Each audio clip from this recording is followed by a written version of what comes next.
am Kristen and I'm here with Ikam Acosta. She is a Cuban-American author, healer, and crisis consultant, and she's here with us on Finding Solid Ground. Welcome, Ikam. Thank you so much, Kristen. I'm happy to be here. I'm grateful.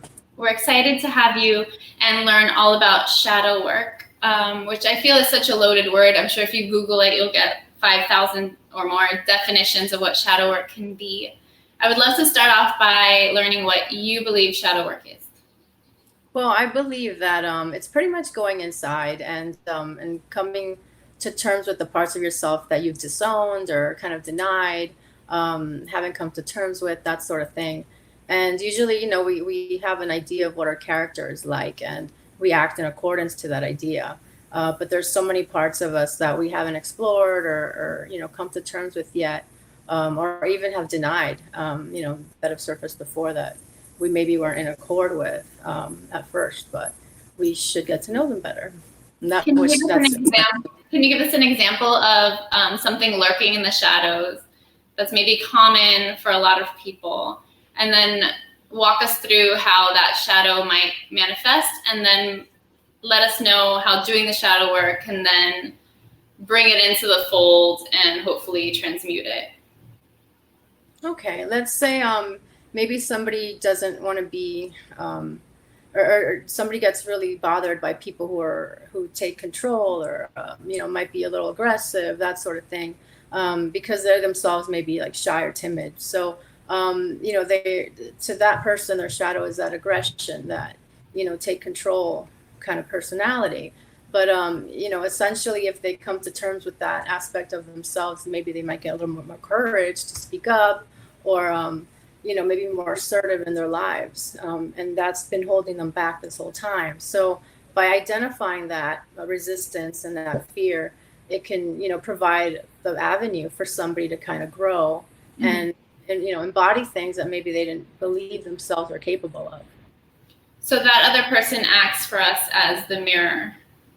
Right. So something that annoys us, rubs us the wrong way, or we just don't like someone for some reason, right? Yeah. And so then in exploring those reasons, we try to like flip the mirror back on ourselves and see what it is about us. Because it could go through, if I'm understanding correctly, it could go either way. It's either something that we too embody, or something that we don't, and we're ashamed of that, or we wish we were. Is that correct? Yes, okay. Absolutely. Okay. Cool. Yeah. So I think we're all on the same page, I think, now. What have you found are some challenges to going through shadow work? Well, it's very uncomfortable. I mean, nobody wants to admit their flaws. Nobody wants to face things that either they're afraid of or they reject, you know? So nobody wants to identify with somebody that has been bothering them the whole time. You know, nobody wants to address their jealousy, their rage, their, you know, incompetence, whatever that may be, because then they would have to admit that they are that, or, you know, they are like that. So it's definitely an ego thing, and you have to definitely be willing to shed that you know, resistance brought by the ego, and be like, you know, I am everything, you know, embrace that duality. Because in fact, we are everything. And a lot of things are held back because we don't think we can be that other thing, because we have this notion of ourselves that we've walked through this life with. And, you know, it's incomplete most of the time. And we like to be the ones that are right? Our ego likes to be right. That other person is dead wrong. They're a jerk, and I'm awesome. And if they would just leave the planet, my life would be perfect. It's kind Absolutely. of like what the ego says, right? Because you recently sent me an email about shadow work, and at first I was all gung ho, like, yep, that person's a jerk, yep, absolutely, yep. And then at the end, it's like, but you're a jerk too, and I was like, no, no, I am not, absolute crap. And then just in that awareness, I was like, okay, sometimes you go baby steps. Like sometimes I can be a jerk. You know, maybe like we open a window to allow for the maybe. But it's brutally hard, especially I think in a culture that has taught us to be okay and happy all the time, right? Yeah. And if we're not okay and happy all the time, then there's something wrong with us. And wrong can be really hard to deal with. Yeah. So I'd like to share, if you'll allow me. I was doing some shadow work myself, kind of on accident, 2 weeks ago, because I use tarot to meditate, and I had pulled the moon card, if you're not familiar. Mm-hmm. Right? And for me, it's all about shadow work. And so I'll look at this card and kind of work through it. There's things that come up intuitively, and I'm just journaling. But what jumped out at me was one phrase. It said, I can't be good for everyone. Sometimes I'm the villain. I was like, oh. No, because part of my shadow is I do want to be good for everyone. Like, good is like a really big thing for me. So when I feel not good for someone else, or someone hates me, it's so triggering for me. Then, I mean, now I'm more aware, but what it would cause, how it would manifest, was me trying to do everything possible so that I was the good one. Mm-hmm. You know, this person could be yelling at me, screaming, and I'm like, how can I make this better? Maybe I'll bake them a cake. Maybe, it's like crazy, instead of just setting the boundary and being like, okay, I don't have to be good for everyone. People can hate me, and that's okay.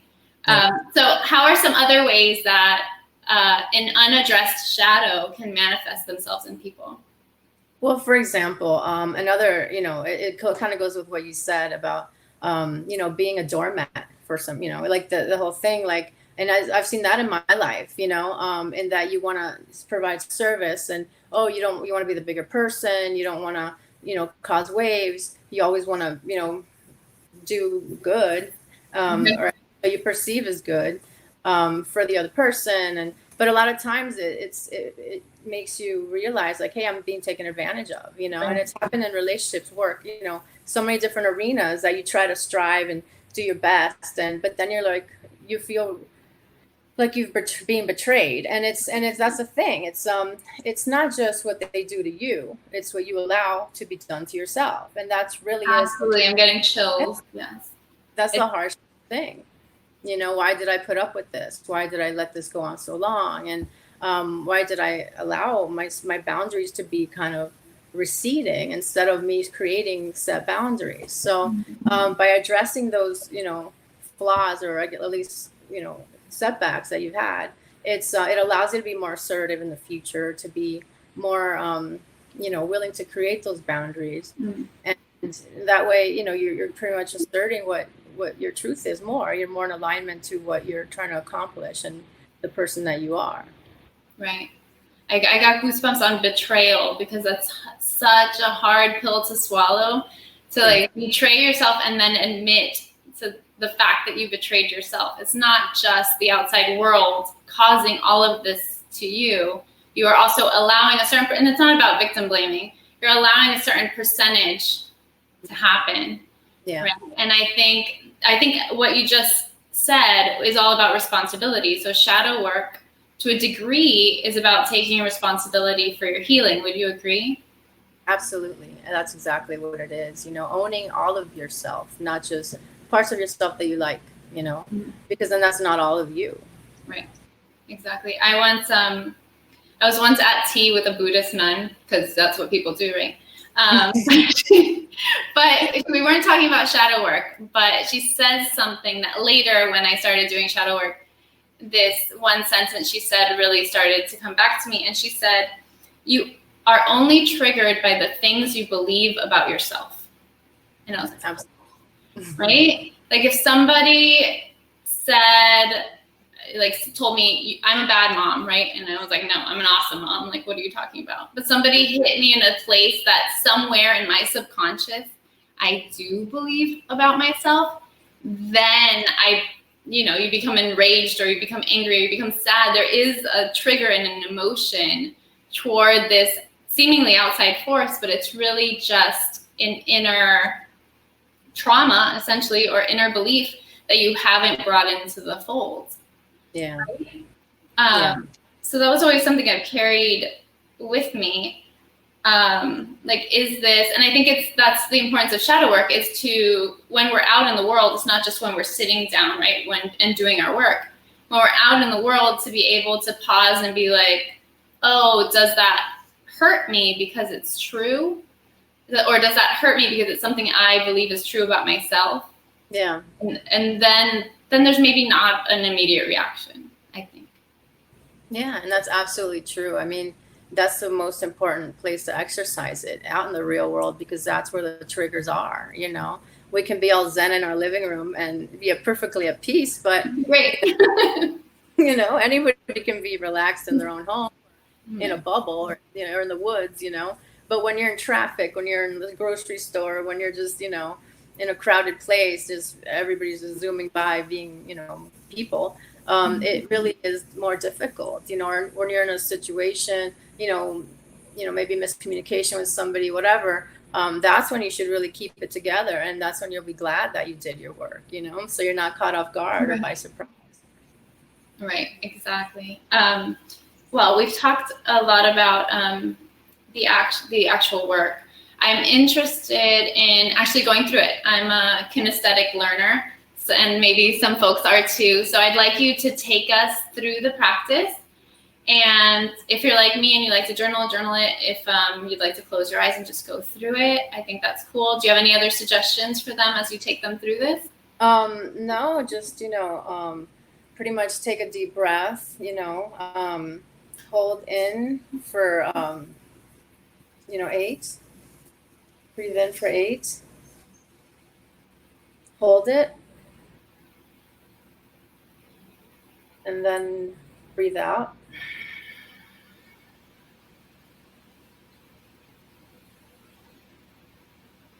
Again, in for 8, hold it,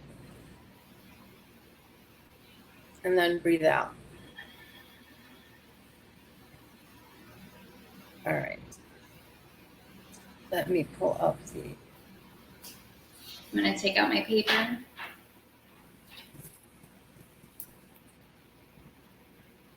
And immediately my ego's like, I don't want to do this. It's not fun. Okay, here it is. So pretty much it's based on the fact that to prevent these kind of situations where you might get triggered by other people or by things that happen in your daily life. So we don't live in a vacuum. We live in chaotic surroundings, especially in this day and age with everything going on. You know, there's a lot of chaos. There's a lot of things that will trigger us. Just it's uncomfortable to live in today's society. So the activity that I propose is for you to, pretty much think about somebody that bothers you, either on a daily basis or something that somebody has done that has really bothered you, and that you just can't get out of your head. And then make a list. Make a list of the qualities that bother you in that person, or maybe just pick one to start with, and just really meditate on that. Then flip it back on yourself and look at the times in your life where you have been that that type of person. Or maybe if you haven't been that type of person to somebody else, when have you been that to yourself? Like we talked about betrayal earlier. It's a lot tougher to swallow times that you've betrayed yourself, because you're supposed to have your back, you're supposed to really advocate for yourself, but it's tough to realize, like, hey, we don't always do that. We let ourselves compromise in situations, right? So it's that kind of idea. I have a question. Yeah. How about if some are less, like if we really bring it in, and some of these attributes, there are less things we see in ourselves, but more fears we hold. Is that also key? Or do you think there's maybe some digging more to do? Yeah, no, that can definitely, be another type of, another type of aspect of this practice that, it's things that you're not, you're kind of resistant towards, Mm-hmm. That you're afraid of, or have a kind of aversion to, Right. also. Okay. And so, once you realize, those parts of, that part, how you relate to that kind of aspect, it can tell you a lot about either the fear, why you're having resistance, or why you've maybe disowned that kind of aspect of yourself, you know, and a lot of times it could have just been, you know, like one incident, or a lot of times maybe like a repetitive, you know, kind of borrowing of that ideology, like, you know, being ingrained slowly and slowly, like, oh, I don't want to be like that person. I don't want to have attribute. So there's many ways it could manifest, you know, it's not just like one set thing. It's essentially, you know, things you fear, things you deny, you know, things that bother you. Oh, why did I do that? You know, and then of course you notice everybody else that you encounter does that to you, you know, because it's kind of like, you know, you have that energy pattern, you know, and you're kind of trying to break, you know, that sort of thing. You know, it's, you know, the more you do your work, you're going to see less of that, you know, around you that bothers you. Right, because as I'm writing here, so I wrote down 5 things about another person, and they look to me as my greatest fears. You know, like, yeah, like when, and what the things that hurt me, and now that I look at it, the things that hurt me the most when others say it about me. If someone were to say these things about me, I would crumble up and die. Yeah. Yeah. Okay, so we brought in this image of this person that seems to rub us the wrong way, and we're writing down these attributes, and then you know, once you realize what injustices you've done to yourself, or you know, you've done to others, and you know, you can be mindful of that. You know, next time you encounter that in you, you know, you're more cognizant of when that rises, or when you're triggered by something externally. It doesn't bother you anymore because it's not kind of pulling at that part of you. Mm-hmm. And that's the same thing with, you know, trauma work in general. You know, once you resolve your triggers, it's a matter of not being in that stress response once that happens. You know, like once you address what set you off in the first place, you come to terms with that, and then, you know, it doesn't bother you in the future because you know, it's kind of like more rational now, as opposed to like that initial emotional response setting off that chemical cascade in our brain.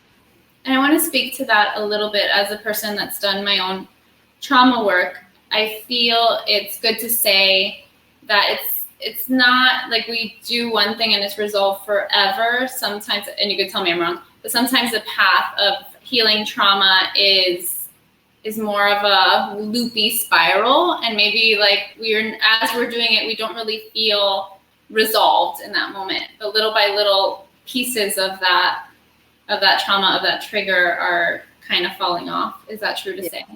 Yeah, it's not a linear process whatsoever. Healing is not a linear process. You know, you're going to heal something, you know, come across one obstacle, resolve that, and then 8 more might pop up, you know, right. Because it's kind of like a web. You know, you resolve one point of it and then other pieces might fall, and then, or you might resolve a big part of it, you know, by addressing one incident. You know, other stuff that were connected to that might just fall apart and not bother you anymore. So frustrating, isn't it? You feel like you're at the top of the mountain, you're like, I did it, and then you see that it's just a cliff and there's so much more to go. It's never done. It really isn't done. It gets better, it gets lighter, right. You know, it gets easier, you know, but it's never always resolved, you know. And the funny thing is that after you start that road of shadow work and discovery, like any little like micro thing that you feel that you've done is like now a big deal, because you're like, no, you know, because you know better, and you have more responsibility now. There is a part of the brain that's like, wasn't it better when we were just sleeping? Wasn't it? There wasn't. So let's go back. We found our person, we've made our list, and we're kind of self-investigating what injustices we've done to ourselves and others. Yes. So do you think it's fair to say that if a person wanted to journal or just meditate on this, it's the way to go? Absolutely. Journaling is excellent for many reasons. Before, you know, because you can go back and always kind of, you know, readdress it and revisit that and expand on that. But also in the fact that it connects your, let's say, you know, any sort of traumatic memories in a different part of the brain than your regular other memories. So what journaling does, so you know, when you just wake up from a dream, you have the concept in your head, you can't really verbalize it. Mm-hmm. It's in a different storage area. So mm-hmm. That's how traumatic memories are. So they're in this conceptual part of the brain that are very susceptible to, you know, emotional, you know, response and, you know, that sort of thing. You know, because you're cued on danger signals, and, you know, it's just very basic primal So what journaling does is it brings it to the part of the brain that has language, and puts it in a more rational perspective, so you can access that memory and those feelings without that emotional kind of response. So it's a type of processing, any type of journaling. Just so it brings it to a more analytical space, right? Than the traumatic kind of visceral area. Yes, absolutely. And that's the same thing with talking. When you put it into language, it gives it a different type of power, and it's a different type of reasoning that takes place, because you're essentially teaching it to somebody, and we know that we learn best by teaching. So it's that sort of concept, why it's good to verbalize it as opposed to just pondering it. It also kind of stops the record from spinning, I've found. Like, if there's something that's been really, that I'm in this like trauma spiral, there's a part of me that is just trying to block it, like keep it in that space, in that safe in the back of my brain, so that it doesn't leak into my day-to-day. But what actually happens is that it is leaking in, because it takes a massive amount of effort to keep that in the safe, right? So I think what you're saying is absolutely true, that once we bring it into the analytical space, into verbal language or writing, it kind of shuts it up a little bit, right? And then there's not so much effort had in trying to push it back so you could get through a day. You've kind of breathed it out into the world, and then it's no longer in here doing its thing. Yeah, you've kind of given it your blessing and release. Right. You can exist for right now, and then I need you to go. Yep. Okay, cool. So, like, if people are following along, we name the other, we wrote down what bothers us so much about them and therefore ourselves, and then we've journaled or meditated on what injustices we've done to ourselves and others. Is there a next step? I keep losing the activity. One second. Before I go on, there is a question. Someone is asking, what is your suggestion if at times one gets tired of journaling? Well, you can definitely still, complete the activity, contemplate on it, whatever. And just kind of like, it doesn't have to be a whole, intricate thing. It could just be a list of stuff. You don't have to journal about everything, that comes up.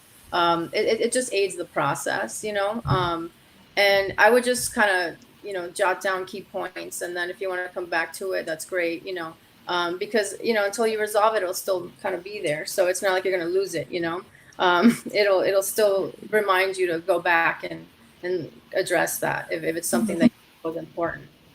Yeah, I feel, because people often ask me with other practices, is it okay just to maybe meditate on it?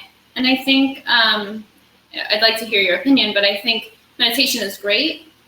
It could get you through it, but I think writing it down makes me feel like it's complete, like it's out of here, it's onto here, and now we're done. Yeah, and it solidifies it, exactly, and also it provides more accountability because now it's out there, so you're more committed to completing the process if it's out there, and it's more tangible than if you were just to contemplate it. And yeah, I mean, contemplating and meditating on it is fantastic, because as long as you address it, it's good. But if you really solidify and commit to the process and kind of make it official, then, writing it down, it doesn't have to be intricate. Like I said, it could just be short thoughts. So I also think of it as like notes from my past self, if it's written down, especially if it's written down, like I keep a tarot journal, and if it's written down and the next day I have the same feelings or emotions around something, then I go back and read how I resolved it the day before, and then I feel like I'm almost a step ahead, right? So you don't have to start from scratch each time. Yeah, and if exactly, you can look back and it's also motivational. Like, oh, look how much I changed. Look how much I've grown. So it inspires you to keep going. And it's little reminders. Once you feel maybe out of sync or out of your path, whatever, it kind of draws you back in by anchoring you to that process. Right. So after we've done this journaling process, is there a way to, I know when you wrote us and we sent out this practice out to subscribers, the final step was, what I read was acceptance. to accept kind of what you wrote and what you've resolved in all of this. Yeah. Would you like to speak to that? Yeah, acceptance is a big part of the integration process. Once you accept, the wholeness of that aspect of yourself, that duality. Once you accept that, I think it kind of changes your identity as a person. It enhances your concept of self and how you behave, and I think it's integrate. There will be a period of adjustment of, you kind of like settling into your daily life with that sort of concept and realizing where you've changed and what you notice now that maybe you didn't notice before, and how things affect you differently. And and acceptance may not happen the day of journaling. It might happen after, once you realize that, once you kind of enact that, that practice into your daily life, you'll start noticing, after effects, how the world changes for you, how you view the world, because we really all view the world through these set filters based on our experience, what's happened to us, our previous, interactions, that sort of thing. So, once you clean that filter or change it, then you're going to see the world differently. Yeah, I think you said something important. There is a period of also adjustment, maybe before or after the acceptance. And we may have to come to terms with some of these emotions, correct, that we've been burying deep.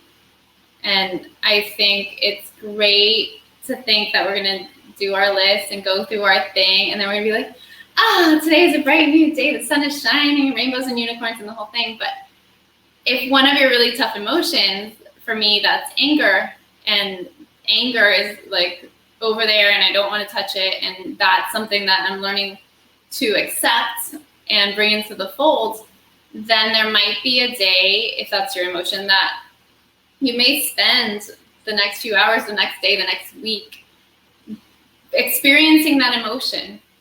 Is that true to say for everyone, or is that just like a shadow for me?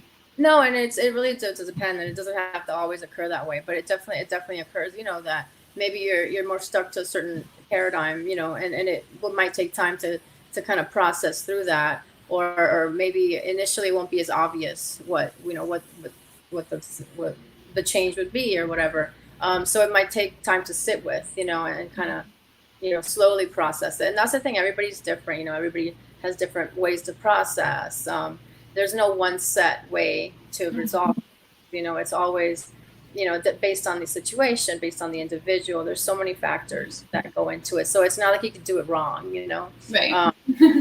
So yeah, there would be different processing times and styles and things like that. And there also, we spoke earlier, you said there's also for different people, they might be able to do it every day, or like a micro shadow work every day, or different people might do it every once in a while. I'd like to know specifically, if you were to do micro shadow work every day, what would that look like? Well, it's pretty much realizing what triggers you in certain situations, what bothers you, and looking into it in that moment. Obviously you can't carry a journal everywhere, and you don't have to for this, the little micro, shadow work. But it's like noticing, why did I get bothered by this? Why am I bothered by this person? What's so irritating about this situation? And a lot of times, once just the minute you acknowledge that it's not, you're not bothered by the situation, but your reaction to it, why you notice that, why am I overreacting to this stupid situation? Just by realizing that, you take a pause and you step back and you become the observer, and you don't become consumed by what's happening, and it gives you a more objective approach to daily situations that are less irrational, less, driven by emotion and reactive rather than, Right. purposeful, But I think that takes a certain level of self-awareness. Right? Oh, yeah. So how does a person, maybe that's never done any kind of trauma work, any shadow work, maybe is just new to meditation or any healing practice, how can they create that habit of stopping? Because it's a habit, and it's a discipline to be able to take yourself out for a moment and then ask the question. Yeah. So, and that's is there a way for them to maybe build up to that? Yeah, I mean, and you said it, just in that meditation, a lot of times it's good to sit and quiet the mind and kind of focus on your being, and once you realize that whatever thoughts pop up is not you, it's kind of like a reflection or a reaction of the world through you or whatever, um, once you realize that it's pretty much another level of consciousness, then that isn't actually your consciousness. It's easier, so you have to really find like where your thoughts are coming from, and it sounds kind of weird and really out there and abstract, but and you'll notice like when you feel that fear, when you feel whatever that you're getting from a situation, you'll notice that it's like, okay, well, do I really feel this way? Is this really me, or is this fear driven or based on something I've rejected or something that has bothered me in the past? And it's uncomfortable and it's difficult at first, because it really does take getting used to and thinking in those terms, because we've been conditioned to just be reactive our whole lives. Yeah, absolutely. Yeah. We're over time, but it's a very interesting topic. I would like for anyone with questions to please put it in the chat box so I could make sure that we get to them, or press the ask the question button.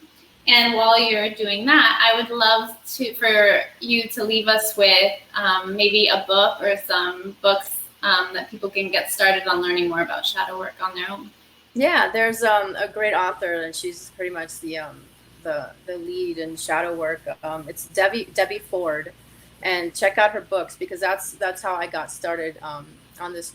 Like 20-something years ago. How do you say her last name? Debbie Ford. It's Ford. So DEBBIE Ford, FORD. And she's got several books. What's that? Oh, yeah, she had a series of books. Yeah, and they're all good. And there's like a workbook one, like 21 days to like detox your consciousness. That's pretty good. And it's kind of like little micro activities that she provides. So yeah, there's one called something like The Dark Side of the Light Keeper, something like that.